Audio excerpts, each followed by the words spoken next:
السلام عليكم ورحمة الله وبركاته. ازيكم يا شباب؟ ايه معاكم امجد اسامة، فيديو جديد من قناتكم امجد كرافت.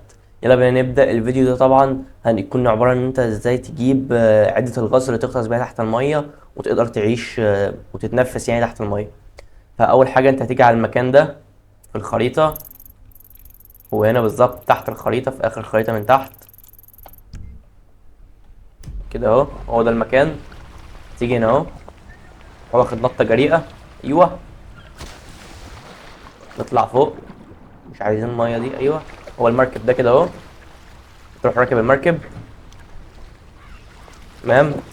ركبت كده المركب، هتشغل المركب تطلع بيه اي حته انت عايز تنزل تغطس فيها، هتقف بيها بالمركب كده اهو، تمام، وتروح نازل. شوف لبس عده الغطس اهو يا جدعان، هو المركب ده اللي بنستخدمه في عده الغطس. بس كده احنا معانا عده الغطس بتاعتنا، نقدر نتنفس بيها تحت الميه زي ما هتشوفوا كده اهو. بصوا لا في اكسجين بيقل ولا اي حاجه بتقل، وزي الفل. لو الفيديو عجبك مش تنسى اللايك والاشتراك، لان دي حاجه هتفرحني وتساعد الفيديو ان هو ينتشر لاكبر عدد من الناس.